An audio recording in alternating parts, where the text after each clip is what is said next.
Hey, welcome to Open Your Web, a new series of videos on web development and technologies. In this first video, I would like to celebrate the 30th anniversary of the World Wide Web. And to do so, let's see how the web got started. The web was born 30 years ago at the CERN. It was invented by Tim Berners-Lee because he wanted to solve a problem he had. He wanted an easy way to share, browse, and link documents. His idea was summarized in a document titled Information Management, a Proposal. It's very short, very interesting, and straight to the point, and it's still very interesting to read today. There were several major points in his short document. First, he designed the system on top of a graph, a web, and not a tree. The tree was a much common data structure at that time.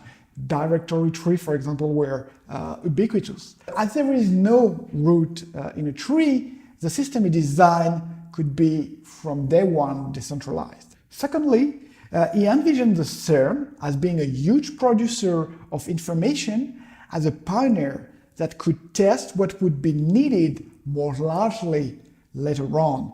And he thus proposed the name World Wide Web. From the beginning, he envisioned something that could encompass the whole world and that could be universally useful. And third, he goes further than text and he embraces the idea of linking various types of information together using the word hypermedia. Here is an interesting quote from the original paper. There will always be a large number of information management systems. We get a lot of added usefulness from being able to cross-link them. From the beginning, he wants a decentralized system. So what Tim Berners-Lee did, he tied together several existing concepts to make information publication decentralized from day one. In the next year, Tim Berners-Lee built with Robert Kallio a prototype on top of several existing technology, TCP/IP, domain names, SGMLs, and based on those technologies, they managed to define a set of protocols that later on become standards. They define HTTP, Hypertext Transfer Protocol, they define HTML, Hypertext Markup Language, and they define URI, Uniform Resource Locators. By 1990, the team at the CERN had a client, the browser, a server, the HTTP daemon, and an editor. At that time, the CERN was running the first ever web server, info.cern.ch. The last piece of the puzzle was to make the technology open. Tim Berners-Lee first convinced the CERN to make the technology freely available, without patent and without royalty. It was very innovative at the time. In 1994, he founded the W3C at the MIT. It was a consortium dedicated to turning all those technologies and tools into standards. And that technology, those protocols, grew from there to what it is today. 30 years later, we are worried. The web is in the hands of large players, Google, Facebook, Amazon, large access providers. They got the power to control the experience of millions, billions of users on the web. They can control what they see. The threat is critical today, but it is not new. Large companies have always tried to control the web in various ways. There was first the web browser battle, the web browser war.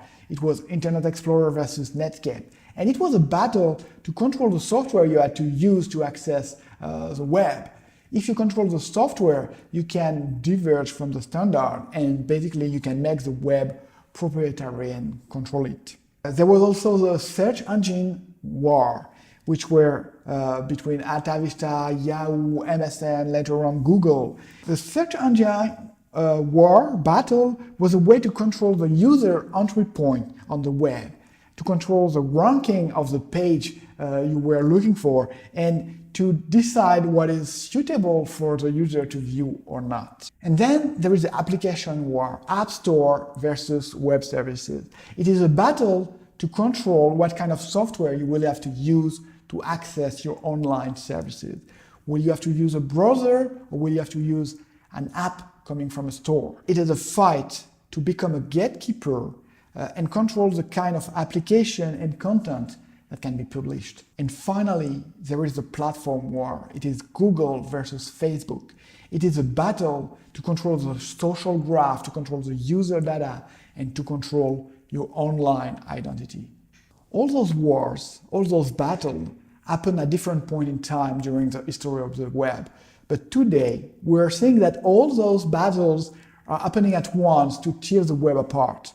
Browser diversity is threatened. We have Chromium, we have Safari, which are the main web rendering engine, and they are fighting Firefox, which remains the only last independent rendering engine.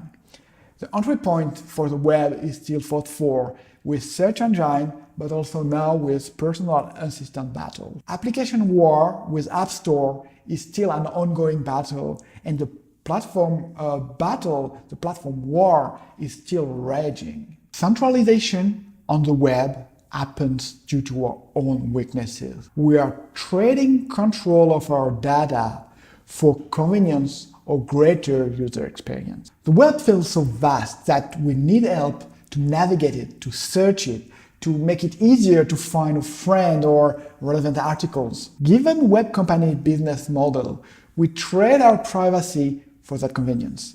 And we accept walled gardens because it feels okay to ask our friend to create an account on another network or another service to access our content. But we do not see that walled garden as the dismiss of the web, because content cannot shared by links anymore without requiring an account on a specific platform. This is the very opposite idea of the World Wide Web. It means that to protect the web, we have to actively fight for it. So what can we do? As users, we need to make conscious choices. We can, for example, join the IndieWeb and publish content on our own domain website. We can use independent browsers like Firefox. You can use different search engines.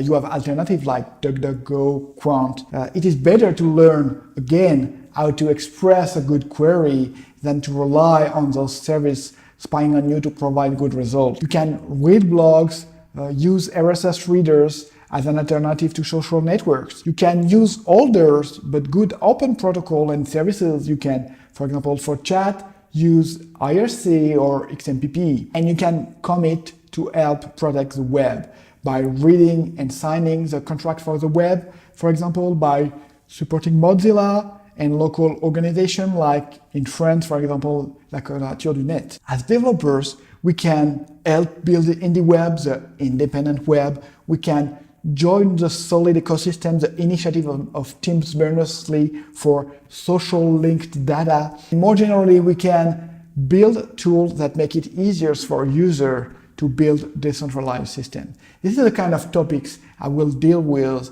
in the next videos. I hope you enjoyed that video. Spread it, spread the word, and help more people become smarter users of the web. Fight for the web, and see you soon in the next session of Open Your Web.